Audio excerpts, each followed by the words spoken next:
Cherokee history is one of fast-paced development, war, and betrayal.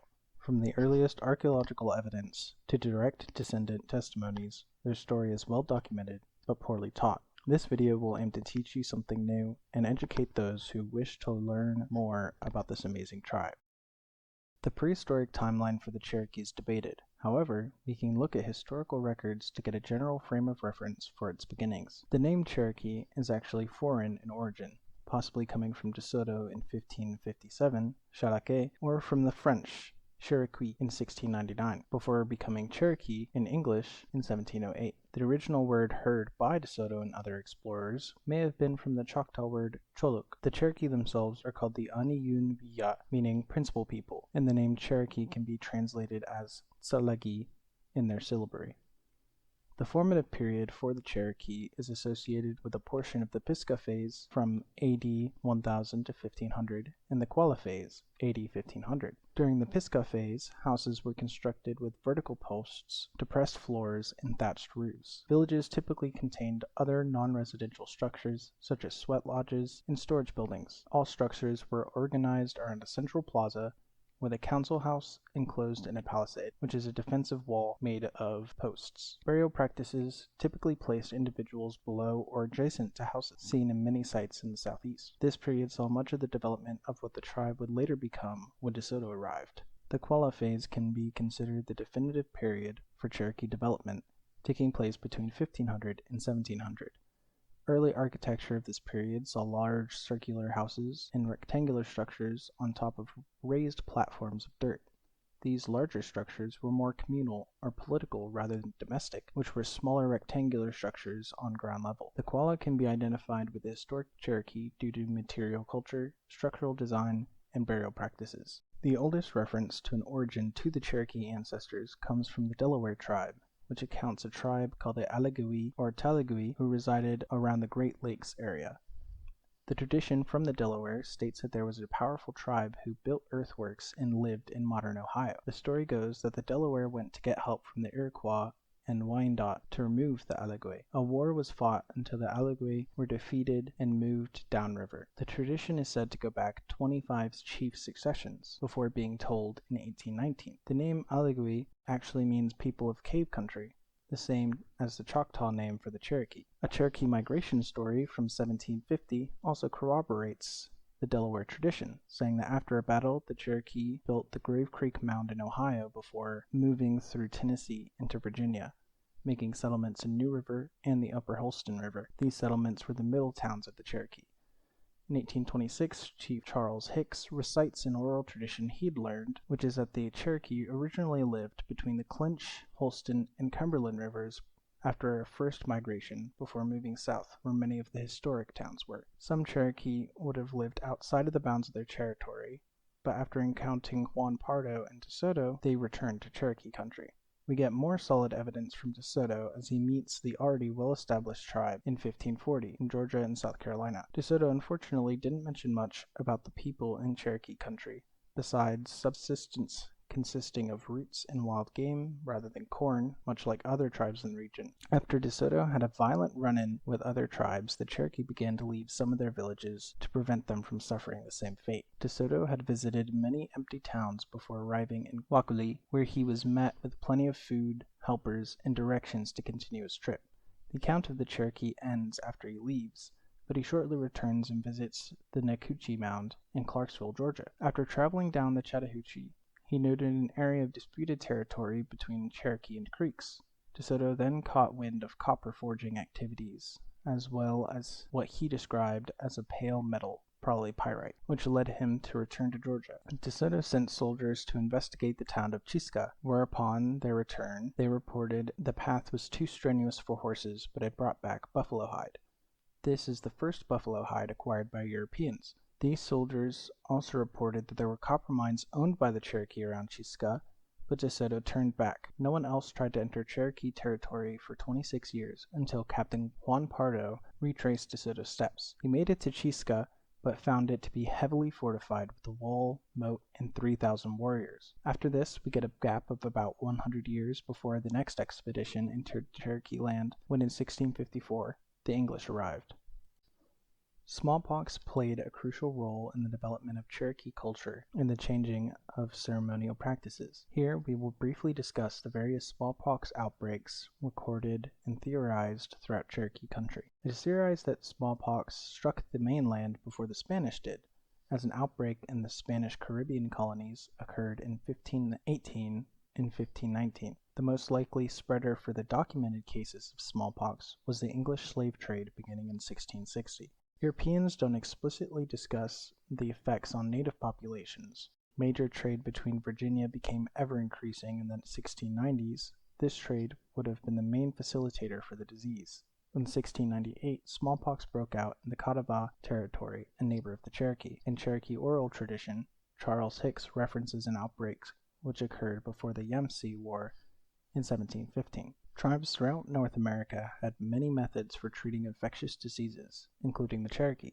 Diseases and medicine were connected to spiritualism, seeing illnesses as vengeful spirits. Information on practices which were unchanged by smallpox is poorly documented due to biases and general lack of information. According to one source from the 1710s, Cherokee priests who practiced ceremonies believed to help the sick would become apprentices of elders at a young age, learning practices passed down from their ancestors. These apprentices learned songs, prayers, and formulas, which were spoken in a language only those who learned it could understand. Some children had familial rights to practice medicine as well. Medicine practitioners would keep what they learned a secret to protect the potency of their ceremonies and medicine. Cherokee spiritualism was divided into three worlds: the upper world containing fire, the moon, the sun, and birds, the middle world containing us and animals of the earth like deer, and the lower world, where snakes, water, and spider resides. The Cherokee lived within this world and would become spirits after passing away. In a creation myth, it is believed that animals and humans lived in peace, speaking to one another and living side by side until humans created weapons. The response to the actions of humans led to a chief of the deer, Little Deer, to swear revenge, going to every slain animal and asking if they had received prayers for a pardon by hunters. If a hunter did not ask for forgiveness, they would be struck with illness, unable to hunt again. With this belief of angry spirits causing disease, Cherokee medicine men would look to spirits for answers by the way of dreams and visions. After determining what spirit was to blame, the practitioners would employ the help of other spirits whose powers counteracted the angry ones. For example, if a west wind spirit was to blame, the medicine men may look to plants growing in the east. Sometimes they would choose spiritually powerful substances, such as evergreen bark or ginseng. Priests and medicine men would use fire and water to connect the three worlds, since water came from the lower and fire came from the upper. Beneficial practices from this were steeping medicine, making tea, and cold water plunges.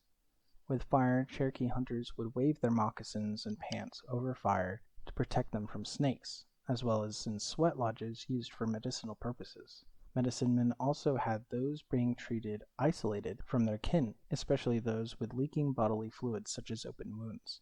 Anyone in contact with a corpse was also isolated until a purification rite was done, involving washing and medicine taking. If a patient died from a disease, the practitioner would cease his practice until the next new moon when they received purification. Native Americans universally saw purification as crucial.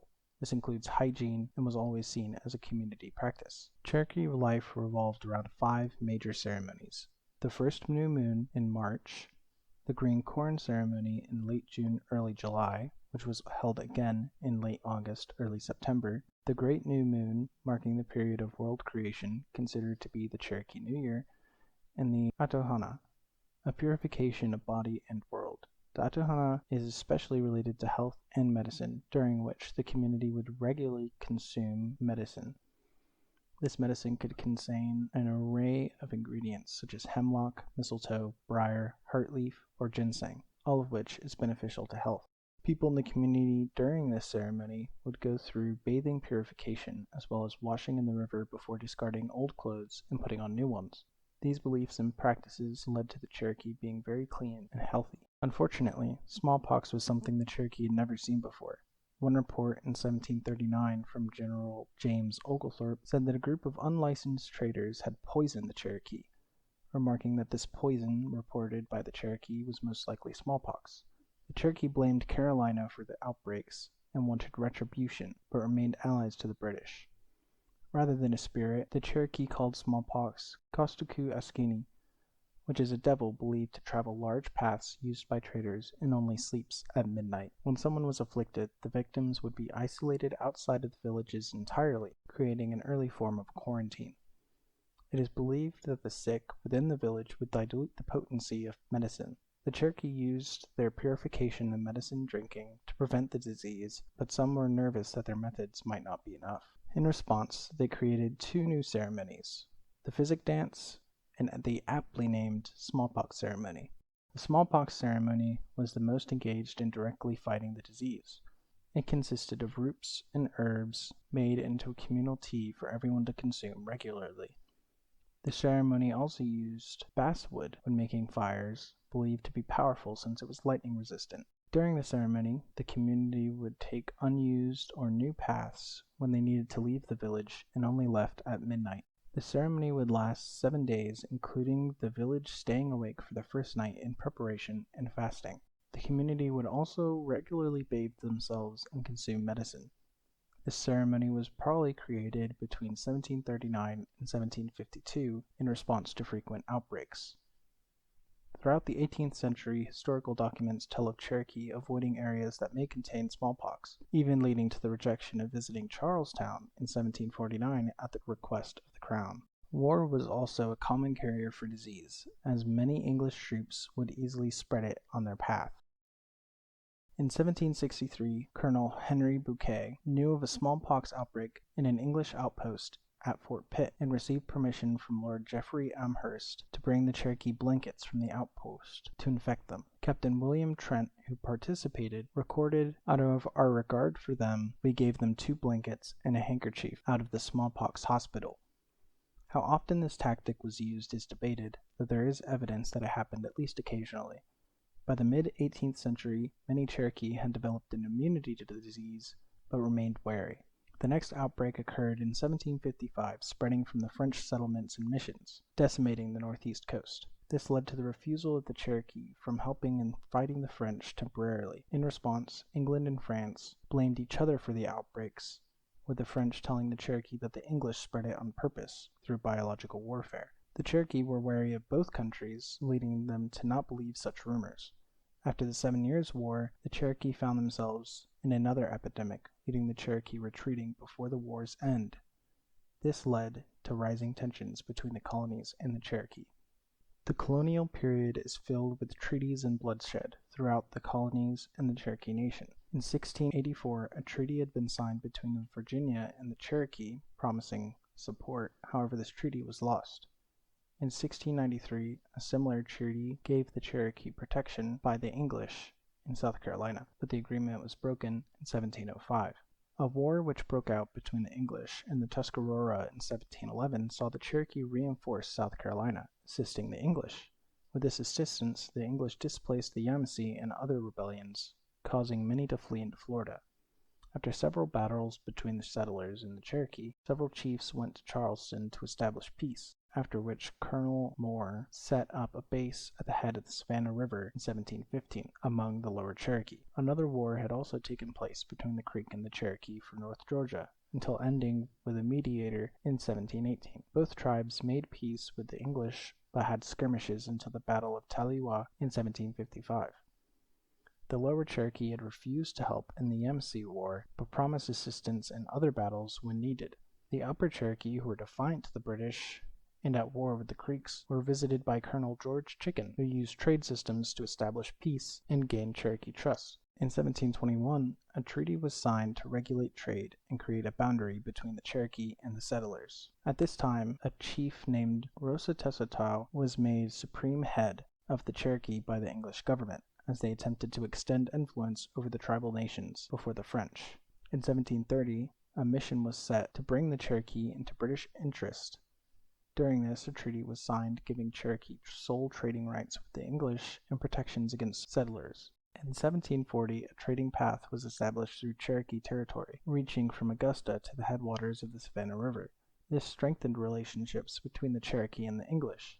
In 1736, a French trader named Christian Priber helped establish Great Tellico as the capital of the Cherokee Nation and made a principal medicine man the quote-unquote emperor. Priber wanted to influence the Cherokee into preferring the French as tensions were rising against the English.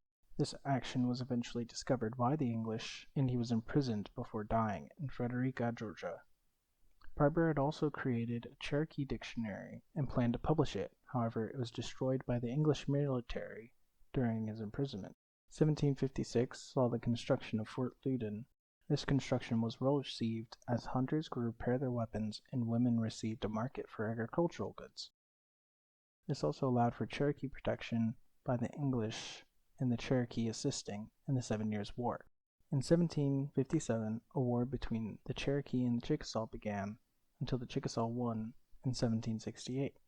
This ended at the same time as another war with the Iroquois. Many powerful tribes in the areas noticed the English growing stronger, and many smaller tribes started to vanish completely along the coast. The French and Indian War began in 1754, with the Cherokee caught in the middle. The British was continuously making treaties to have the Cherokee fight with them, which secretly contained small cessions of land. The Cherokee, however, preferred the French and only made peace with the English out of necessity and force. The Cherokee was divided between helping the French or the British, with the council disagreeing with helping the British, and Chief Atakulakula more keen on assisting the French. After much debate, they decided to assist the British, since they had already signed a treaty stating that they would assist in battles. The war ended in 1763, with Ohio being taken by the British government. In the Northern Territories, the Pontiac had been raiding different settlements along the border. The Cherokee decided to assist in defending the borders for the British. This led to a group going on an expedition in 1756. However, upon their return, they were slaughtered by settlers, scalped, and labeled as French Indian. This led to outrage, especially among younger warriors who desired revenge. Shortly after, lawless officers from Fort Prince George went into a Cherokee village while the men were out hunting and committed unspeakable crimes.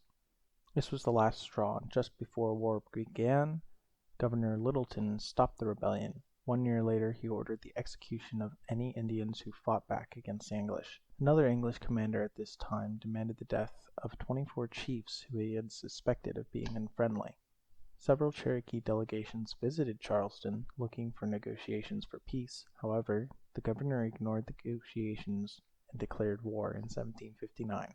A separate delegation led by Okla visited Charleston but was immediately imprisoned.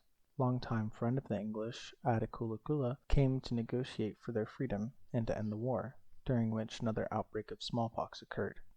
After release, he went to Fort Prince George to free several chiefs there being hostage, but he was too late. The chiefs had already been executed by the fort's soldiers before they had arrived. This rose tensions further, causing the Cherokee to rally soldiers to head towards South Carolina.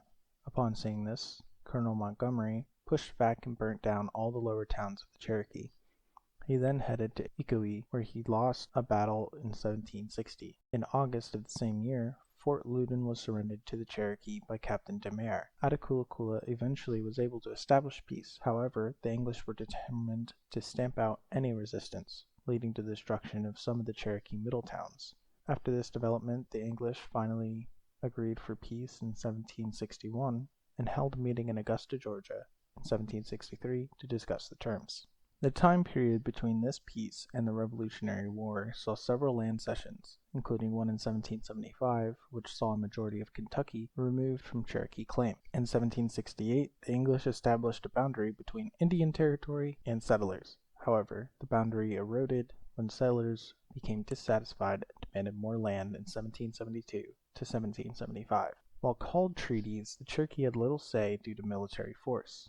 There were also constant promises by the English that they would not take any more land from them. A majority of settlers ignored boundary lines set up and settled within Cherokee country against the wishes of the tribe. With the beginning of the Revolution, most tribes allied with the British. This decision makes sense due to the British victory against the French, as well as the British being seen as their protectors. Tribes felt that the only way to prevent total extinction of their livelihoods was to ally with the British military against the colonies. In 1775, the Cherokee officially agreed to help the British but this information was intercepted and spread throughout the settlements. The revolutionaries saw the danger and concentrated a large-scale attack against the Cherokee to take them out of the fight entirely. This attack led to the destruction of any Cherokee village found by the revolutionaries, and no one was spared. During this crusade, the Cherokee were subject to murder, scalping, and being sold into slavery for their alliance to the British. In 1777, the first treaty between the Cherokee and the states was signed, leading to the Lower Cherokee losing land in South Carolina. 2 months later, Upper and Middle Cherokee also lost some of their land west of Blue Ridge. Cherokee land was being parceled by the Carolinas and Tennessee. Some tried to remain in Tennessee until their homes were destroyed in 1794. In April of 1777, North Carolina signed a legislature to eliminate any remaining Cherokee within state boundaries. Once the Treaty of Paris was signed in 1782, the tribes began to negotiate for peace. The first of the treaties with the United States was the Treaty of Hopewell, attended by 1,000 Cherokee, and it was signed by 37 chiefs and principal men, lasting 10 days. This treaty led to land being given to the Cherokee against the wishes of Georgia and North Carolina. The issue with this treaty was that 3,000 settlers already lived on this land that was being given to the Cherokee, leading to anything east of the Blue Ridge being given to the settlers. This treaty also gave the Cherokee protection by the U.S. government. Despite this, settlers from both North Carolina and Georgia violated the treaty constantly. In the 1780s, the U.S. saw reorganization in its government, with the President and Congress being in charge of interacting with native tribes, excluding the states in an attempt to quell fighting for land. George Washington's Secretary of War was placed in charge of Indian affairs and creating policy. His policy, which was agreed upon by Washington, was that tribal nations were sovereign, who would be dealt with by treaties. The first Indian Trade and Intercourse Act of 1790 saw the sovereign nation concept approved by Congress. He also believed that the matter of the tribes not being as what they called civilized was cultural rather than racial, as believed by Washington as well. Knox wished to prevent the extinction of Native Americans and believed with Washington that the tribes could be assimilated as U.S. citizens. The concept of being civilized is considered being able to dress, talk, work, and worship in the same way as Americans in the States. Knox felt that the encroachment by settlers was disgraceful and wanted to make a new treaty which would include things that would civilize the tribe. Despite both Washington and Knox believing that race was not an issue, after their resignation, the public shifted their view to race. People believed that the nations could never fully be civilized. In 1783, a treaty was signed at Nashboro, now Nashville, to prevent encroachment on Chickasaw land. This dissatisfied the need for protection from the Creek and the Cherokee. An appointed Indian agent at Jahoda reported that after the treaty, most Cherokee wished to be in peace, while the Chickamauga band under Dragging Canoe wanted to resist. Dragging Canoe was encouraged by the French and Spanish to rebel against the U.S., since both sides had lawless men, meaning those who considered themselves outside of the law. Peace was difficult. The Treaty of Coyote was signed by the Overhill towns and was immediately betrayed as Tennesseans built down Cherokee villages. The settlers were already in rebellion against North Carolina, and declared they deserved all the land up to the Cumberland Mountains. Since this land was already under Cherokee ownership and U.S. protection, the tribes asked Congress to help settle the matter. Another Indian agent named Martin wrote to the government that the Cherokee were confused by random military campaigns against them and constant encroachment by settlements, including the selling of Cherokee land. Letters from England, France, and Spain were also being sent to the Cherokee, attempting to provoke war against the U.S., with promises of all land being restored. In 1792, the Chickamauga band declared war, leading to lawless Georgians slaughtering random Cherokee and burning down villages. Despite government letters expressing sympathy, the Cherokee retaliated with the encouragement of the Shawano in the Northern Tribe Alliance. 5 lower towns responded to this by declaring war against the U.S., teaming up with the Creeks. After much fighting, Captain Samuel Handley helped draw up a letter of peace with the Cherokee Wolf Clan. The Cherokee, who had been friendly, told the U.S. that the Spanish had been instigating the lower towns leading to this war, and the government agreed that the lawless on both sides had raised the tensions. In 1794, a supplementary treaty for the Treaty of Holston was signed to clarify the border of Cherokee land. The nation was given $5,000 annuity, that would be about $170,000 today. However, tensions rose again when the Creek attacked a settlement. However, the Cherokee apprehended them, leading to a battle in August of 1794. The upper towns after this battle expressed friendship for the settlers, only stating they wanted no encroachment on their land. Governor Blount at the time was also vying for peace from the whole Cherokee Nation rather than just the towns. Cherokee, however, were anxious about losing more land from permanent peace agreements. Instead, they agreed to help whenever the Creeks fought against the states. Another conference in the same year led to the end of the Cherokee Wars. After peace was established, some bands, including the Chickamauga, left and settled in Ohio with the Shawana. In their absence in 1795, the Treaty of Greenville was signed, and since they were not present, the government told them that they would be outside of any protection, leading to some members of the band to return to the Cherokee Nation to the south. In 1796, President George Washington set up regulations for interactions between the U.S. citizens and tribes to protect land owned by Cherokee. This action led to removal of several settlers who had already moved onto Cherokee territory. However, this led to demands for another cession. Despite Congress' requests in 1797, the Cherokee refused any attempts to secure their land to appease the settlers. In 1798, the Treaty of Tellico was signed, giving land that had been previously encroached by settlers before Washington back.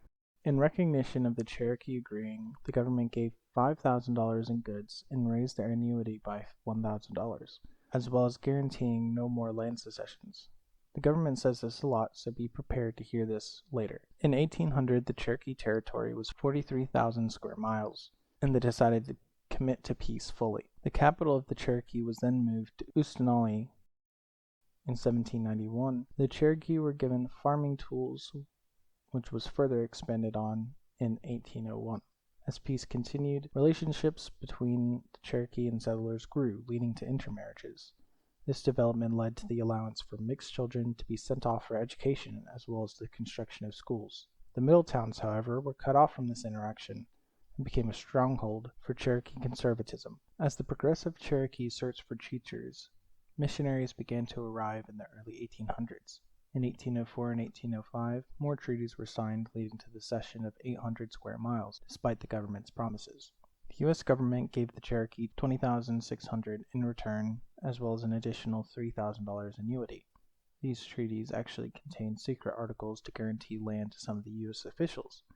These articles were not included in the copies given to the Senate. Once discovered, the treaty commissioner who made these articles was executed by Major Ridge, according to Cherokee law. In 1806, the Cherokee gave a tract between Duck River and the Tennessee River in return for $10,000 in goods, a cotton mill, a cotton gin, and more annuity.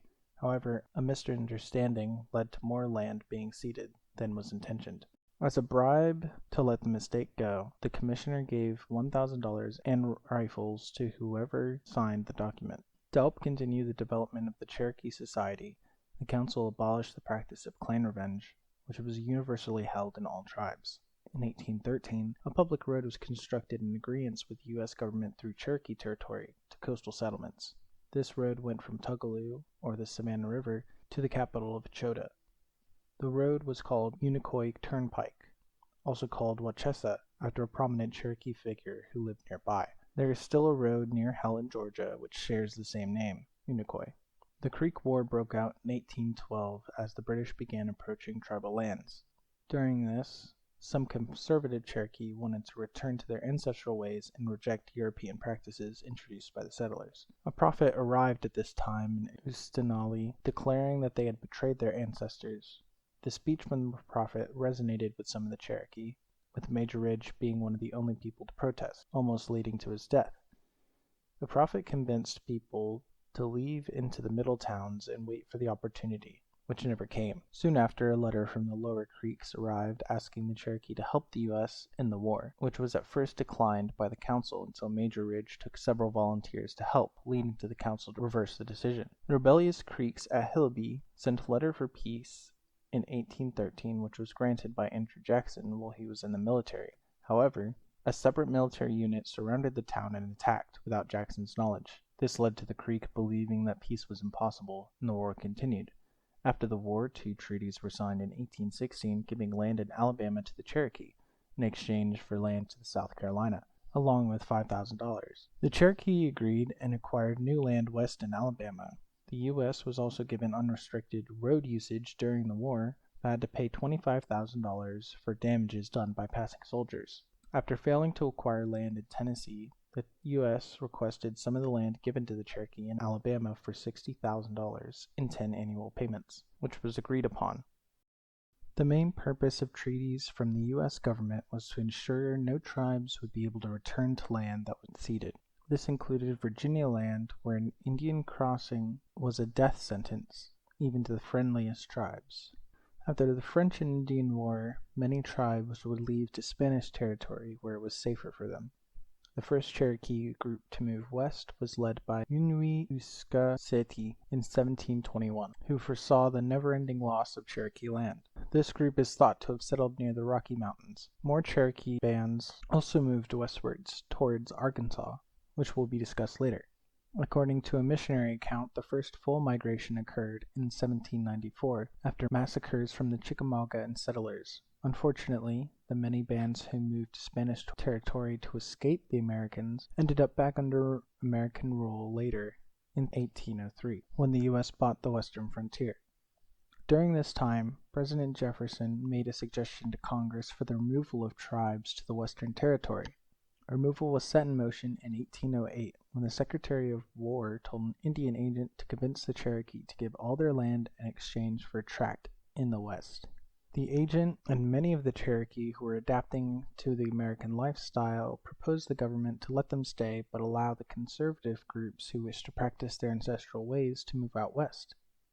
In 1809, a government inspection of Arkansas led to 2,000 to 3,000 Cherokee migrating into the territory. However, problems arose with the Osage and Quapaw, who had already lived there. The government used this opportunity and responded by stating that the Cherokee moving west would get no protection unless they gave all the land to the east. A treaty in 1817 led to some land being ceded to the U.S. and money to be paid to those who were migrating. The majority of the Cherokee opposed this action, with 67 chiefs coming forward stating they didn't agree to sell any land, but this was ignored by Congress and treaty was ratified, with the government already moving to take those who wished to leave before the process was even completed. All Cherokee delegations detailing improper methods and removal were ignored, and in 1817 the American Board of Commissioners for Foreign Missions was built in Cherokee territory. The mission was somewhat beneficial, providing schools, mills, and workshops to the nation. The people who helped the Cherokee in support of them staying in their ancestral lands were imprisoned by the U.S. government, and the mission was broken up by the state of Georgia. In 1818, pressure continued from the government to remove the Cherokee. The Cherokee Nation was threatened. A treaty in 1819 declared that most Cherokee wished to stay in the East and were willing to do anything necessary to preserve their homeland. They adapted to the U.S. so much so that they even made an 8-district republic based on the Americans, with 4 representatives for each district. The new capital for the newly vitalized Cherokee Nation was established in New Jahoda in Calhoun, Georgia. John Ross, a prominent figure in Cherokee history, was the first to hold office of principal officer, which was similar to the president. The Cherokee were quickly approaching what the U.S. would call civilized society, including the development of a written language. Sequoyah, or John Guess by the Americans, created a written alphabet for the Cherokee language and submitted it for public test in 1821.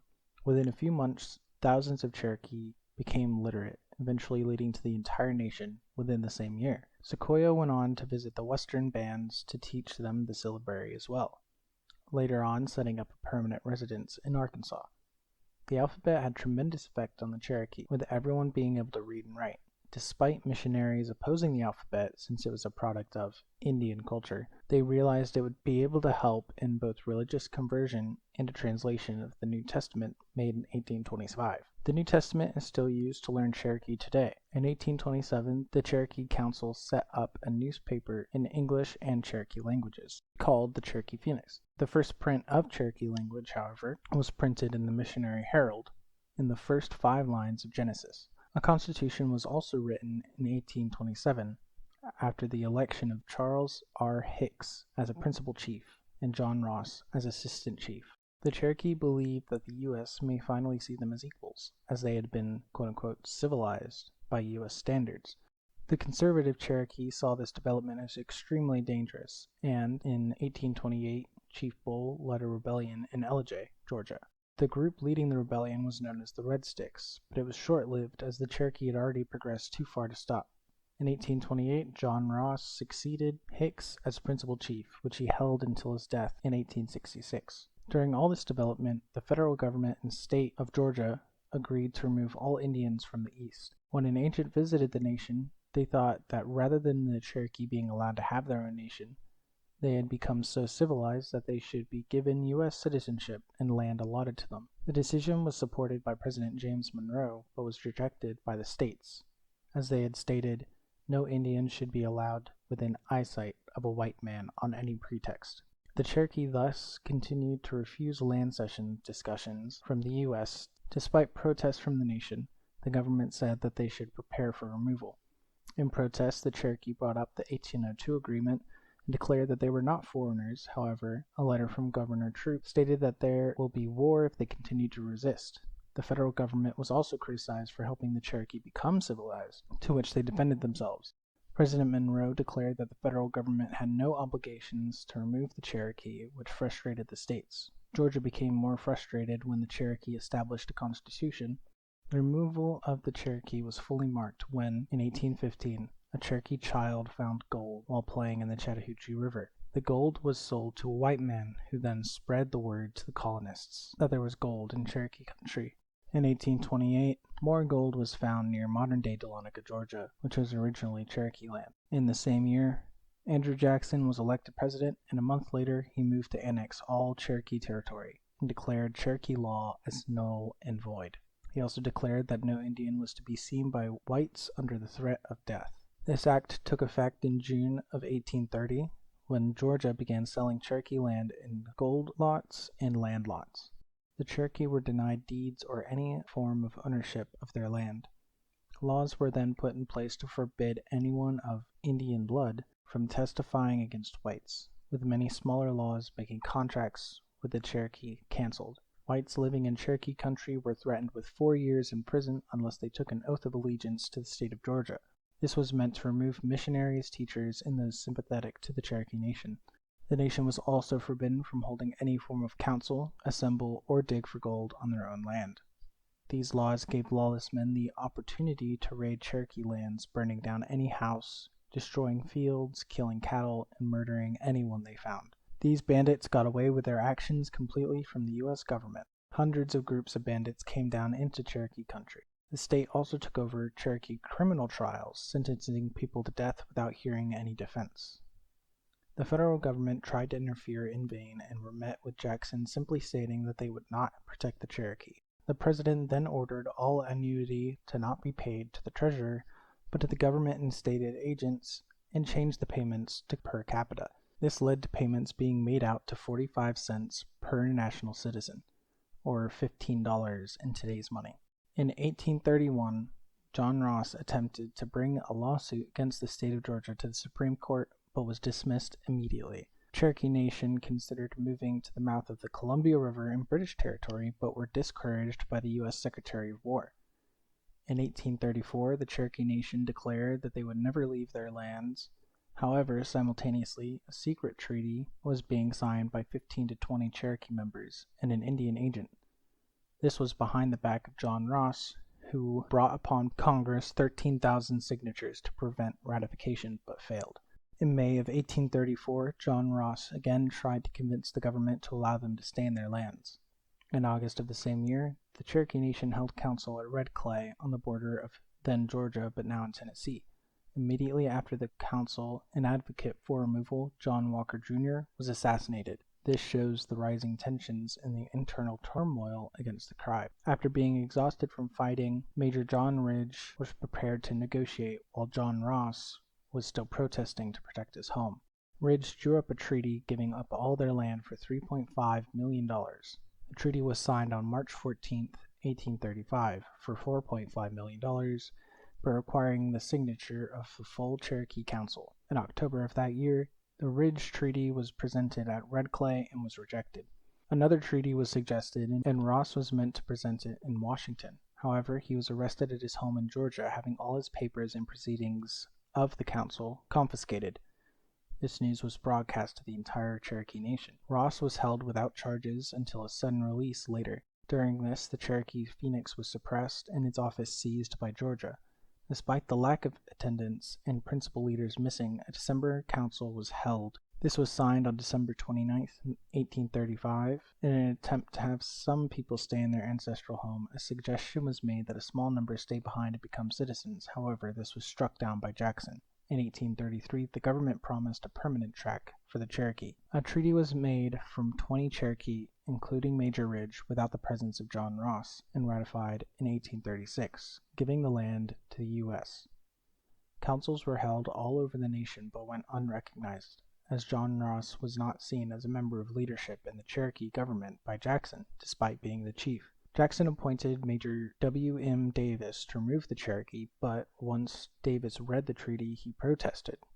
He felt the treaty was not binding since it did not contain the body of the full Cherokee nation, and requested it to be redone. This, of course, was denied by Jackson, who then appointed a man named General Wool to bring troops in. Wool also mentioned that the Cherokee said they never signed any treaty and rejected it.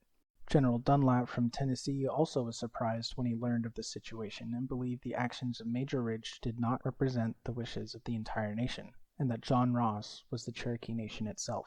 Feelings amongst the Americans were also heated, that there were even arguments between Democrats who supported Jackson's actions and the Whig Party who supported the Cherokee nation. A report in 1837 showed opposition to the treaty was unanimous throughout the nation, and that the treaty had been made by a few that did not represent them. After Jackson was succeeded by Van Buren, John Ross again went to speak in protest. Van Buren supported Ross and wanted to give the Cherokee more time at the least. He was met with resistance, however. Georgia even threatened war if the Cherokee were not removed immediately. In 1838, General Winfield Scott was appointed to remove the Cherokee by force, taking command of Wool's troops who were already within Cherokee country. Under Scott's orders, stockades were constructed to hold the Cherokee and prepare them for removal. Outlaws were often ahead of the soldiers, pillaging houses before families could escape. This period also saw the rise of looters destroying sacred sites in search for gold treasure. A Civil War veteran is quoted as saying that the removal was the cruelest thing he had ever witnessed, even though he fought directly in the Civil War. Families occasionally fled after fighting back into the mountains to escape persecution, while others were forced to go into the stockades where many of them died of starvation and exposure. The U.S. government also took many sympathizers and their families for execution, including W. H. Thomas, who was executed with his kids, trying to protect the Cherokee. After 17,000 Cherokee were within stockades, removal began. The removal started with 5,000 traveling by river in the peak of summer, and Ross requested that they wait until fall, which was accepted by the government, after which the remaining 13,000 began walking to the west. 640 wagons were used on the march, and around 10 to 20 people died per day. This included John Ross's wife. By the time the group reached Missouri, it was winter, with rivers freezing over. Around 4,000 were believed to have died on the trail. Once they arrived in Arkansas, they immediately began constructing a home, being welcomed by the Western Band, who migrated before 1828, called the Old Settlers. Disputes rose, of course, between Ridge and Ross, the Old Settlers, and the National Party, respectively. While tensions were at an all-time high, Major Ridge, his son, and Elias Boudinot were assassinated on the same day, June 22, 1839. According to Cherokee law, Ridge had committed treason, which was punishable by death. Since the U.S. government was in favor of those who signed the New Jahoda Treaty, Ross was threatened to prevent the persecution of other signers. The Old Settlers then denounced the Ridge Party and worked together to build the Cherokee Nation in Arkansas. In July 1839, a convention was held which declared the two as unified, and the capital was established in Tahlequah, with a new constitution being written. We now go back to visit those who first came to the west after the signing of the Treaty of 1817. A group of Cherokee moved to the west into Arkansas. In 1818, Arkansas, Tolentski requested for missions to be set up in their new territory, leading to the establishment of the Dwight Mission in 1820. Trouble was still present in Arkansas, with the Osage and Western Cherokee debating over territory until the U.S. intervened in 1822. In 1828, despite the guarantee that there would be land in Arkansas that was theirs permanently, the U.S. forced them to move even further westward, without a formal treaty until it was written in 1833. For another time, The U.S. promised that this land was the Cherokees forever, and it was permanent. The Treaty of Fort Gibson, which made the move farther, also gave them $50,000 for travel and compensation for poor land quality, as well as calling for the removal of any whites already present. The treaty also gave $8,760 to the tribe for acts committed by the whites in the Osage Nation, as well as $500 for Sequoia individually, for his contributions to the Cherokee, as well as funding for schools and a printing press. A number of the Arkansas band also moved to Texas after this treaty, led by Chief Bull, who will be discussed next. By 1827, the Creek Confederacy also lost their land and lived nearby to the Cherokee, with disputes rising until another smallpox outbreak broke out.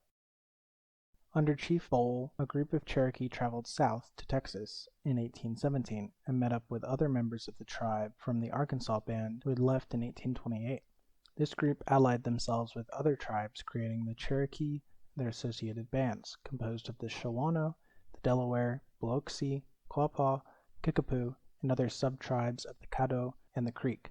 This group then settled in eastern Texas. After the Texas Revolution, Jackson forbade any Indian from crossing into Texas from the U.S. across the Sabine River. After Texas secession, General Samuel Hudson, a friend of the Cherokee, helped establish an area for them to settle in, to the displeasure of Texan citizens. The treaty that would have done this was rejected in 1837. As Houston continued trying to get land for the Cherokee, Texans began to accuse Cherokee members of crimes to discredit them.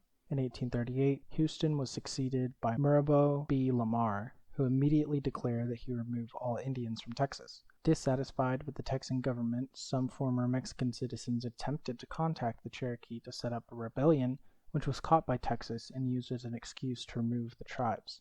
Chief Bull died after a confrontation at a village while refusing to move, leading to the tribe's dispersal. After 2 battles, the alliance was fully dissolved, and some Cherokee returned to the Western Band, while others traveled further into the Texan frontier. This video will conclude in 1843, as much of the modern history is more debated and disputed and has a lot of very sensitive topics. Of course, if you like this video and would like to see more, subscribe and like, and then leave a comment if there's anything you would like to see in other videos like this.